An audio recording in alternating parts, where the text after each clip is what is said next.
Hi friends, எல்லாருக்கும் வணக்கங்க. எல்லாரும் எப்படி இருக்கீங்க? கண்டிப்பாக நல்லா இருக்கீங்க அப்படின்னு சொல்லிட்டு நம்புகிறேங்க. நம்ம தோட்டத்தில் அந்த வின்டர்லேருந்து ஸ்ப்ரிங் ஸ்டார்ட் ஆகும்போதே கொத்தமல்லி போட்டணுங்க. கொத்தமல்லி இருக்கிறதுலே ரொம்ப ஈஸியாக க்ரோ பண்ணுறது. ஆனால் போதுங்கிற அளவுக்கு ஈல்டு கொடுக்குங்க. நம்ம தோட்டத்தில் கொஞ்சம் தான் விதை போட்டிருந்தேன். அங்கே பார்த்தீங்களா, ஒரு சிப்பி தோட்டம் ஃபுல்லாக அறுவடை பண்ணியிருக்கிறேன்.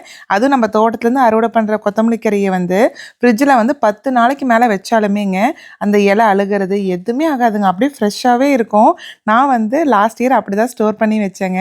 அது இல்லாமல் இது வின்டரில் ஸ்னோலலாம் இருந்தாலுமே அந்த ஸ்னோக்குமே நல்லா தாங்கிக்குதுங்க. அந்த ஐஸை தாண்டியே இந்த கொத்தமல்லி தழை நல்லா தழைஞ்சு வரும். போன வருஷமே சூப்பராக தழைஞ்சிருந்ததுங்க. போன வருஷம் நமக்கு ஸ்னோ வந்திருந்தது இல்லைங்களா, அப்போ கூட செம்ம சூப்பராக வந்திருந்தது. சரி, இந்த வருஷம் கொத்தமல்லி எப்படி போடலாம் அப்படின்னு சொல்லிட்டு பார்க்கலாங்க. நான் இந்த பர்பி ஆர்கானிக்ஸ் இருக்குது இல்லைங்களா, அந்த பிராண்டு தான் வாங்கியிருந்தேன். எந்த பிராண்டு போட்டாலும் ஓகே தான். நிறைய பேர் வீட்டில் இருக்கிற கொத்தமல்லி இருக்குது இல்லைங்களா, அதையுமே போடுவாங்க. என்னன்னாங்க, ஒரு சில கொத்தமல்லி அங்கேருந்து நமக்கு இந்தியாவிலேருந்து எக்ஸ்போர்ட் பண்ணி வருது இல்லைங்களா ஒரு சிலது. ஸோ அது ஒரு சிலதுக்கு அந்த க்ரோ ஆகிற அந்த தன்மை இருக்காதுங்க.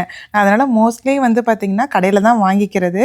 இல்லை அப்படின்னா நம்ம தோட்டத்திலே கொத்தமல்லி நம்ம செடி வருது இல்லைங்களா, ஒரு சில செடியை விட்டுட்டோம் அப்படின்னா அதுலேயே காய் நிறைய வருங்க. அந்த கொத்தமல்லி வரும். நம்ம அதை எடுத்து அடுத்த வருஷம் போட்டோம்னாலும் செடி நல்லா தழைஞ்சு வருங்க. நம்ம வருஷம் வருஷம் வாங்குகிற செலவு நம்ம மிச்சம் பண்ணிக்கலாம். ஏன்னா இதில் பார்த்திங்கன்னா ஒரு பேக்லேயும் ரொம்ப கொஞ்சமாக தாங்க இருக்கும். இதுவே கிட்டத்தட்ட $2லேருந்து $1.50 மேலேன்னு நினைக்கிறேங்க. ரொம்ப குட்டியாக தான் இருக்கும். நம்ம வீட்டில் க்ரோ பண்ணி அதுலேருந்து மல்லி எடுத்துக்கிட்டோம் அப்படின்னா ஓரளவுக்கு நல்லா வருங்க நமக்கு. அதே மாதிரி இந்த மல்லி நீங்கள் கடையில் வாங்குறீங்க அப்படின்னா ஒரு சில மல்லியில் மேலே பெயிண்ட் பண்ணியிருப்பாங்க, பச்சை கலரில் பெயிண்ட் பண்ணியிருப்பாங்க. ஒரு சிலது பெயிண்ட் இல்லாமல் இந்த மாதிரி நார்மலாக தான் இருக்கும். இதுக்குமே மண் எப்படி இருக்கணும்னு பார்த்திங்கன்னா நல்லா பொலன்னு இருக்கணுங்க.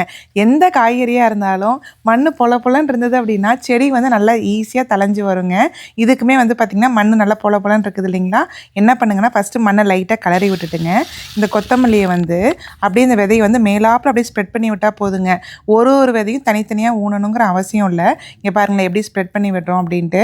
அந்த மாதிரி ஸ்ப்ரெட் பண்ணிவிட்டு என்ன பண்ணுங்கன்னா, அந்த ஷவல் இருக்குது இல்லைங்களா, குட்டி ஷவல், அதை எடுத்து லைட்டாக அந்த மண்ணோட கிளறி விடுங்க. கிளறிட்டு லைட்டாக மேலாப்பில் மண்ணை போட்டு மூடிட்டிங்கனாவே போதுங்க. சூப்பராக தழைஞ்சு வந்துடும். அது கொத்தமல்லிலாம் பார்த்திங்கன்னா ஊர்லலாம் அம்மா என்ன பண்ணுவாங்கன்னா, இந்த கொத்தமல்லி முழு கொத்தமல்லி இருக்குது இல்லைங்களா, அதை ஸ்லிப்பரில் தேய்ச்சி அதை தான் எடுத்து போடுவாங்க. நான் அப்படியே போடுறது இல்லைங்க. இந்த மாதிரி போட்டாவே நல்லா தழைஞ்சு வந்துடுது. இதோட க்ரோயிங் டைம் பார்த்திங்கன்னா 30லேருந்து ஒரு 35 நாளைக்குள்ளே ஹார்வெஸ்ட் பண்ணிடலாங்க. நமக்கு வெதர் நல்லா சில்லுன்னு இருந்தது அப்படின்னா கொத்தமல்லி நல்லா தளன்னு வரும். ஏன்னா வெயில் ரொம்ப அடிச்சதுன்னா கொத்தமல்லி தழை நல்லா தழைஞ்சு வராதுங்க. ஸோ முடிஞ்ச அளவுக்கு அந்த ஸ்ப்ரிங் டைம்லேயே போட்டுட்டீங்க அப்படின்னா ஒரு ஈல்டுலேருந்து 2 ஈல்டு கிட்ட நீங்கள் எடுத்துடலாம். அது கொத்தமல்லி ரீக்ரோ பண்ணலாங்க. நீங்கள் செடி நல்லா தழைஞ்சதுக்கப்புறம் செடியை பிடுங்காமல் அந்த ஒண்டை கட் பண்ணிட்டீங்க அப்படின்னா மறுபடியும் அதுலேருந்து நல்லா தழைஞ்சு வருங்க. நம்ம மறுபடியும் ரீக்ரோவும் பண்ணிக்கலாம். இங்கே அட்லாண்டா வெதருக்கு பார்த்திங்கன்னா மேக்கு முன்னாடி வரைக்கும் கொத்தமல்லி தழை நல்லா ஹார்வெஸ்ட் பண்ணலாங்க. சூப்பராக தழைஞ்சு வரும். அந்த பீக் சம்மர்லாம் வந்துருச்சு அப்படின்னா செடி பெருசாக தழைஞ்சு வராதுங்க. நல்ல ஷேடு இருக்க இடத்துல போட்டோம் அப்படின்னா சூப்பராக தழைஞ்சு வரும். நமக்கு கார்டன் பெட் டைரக்ட் வெயிலாக இருக்குதுங்களா, அதனால் பெருசாக தழைஞ்சு வராது.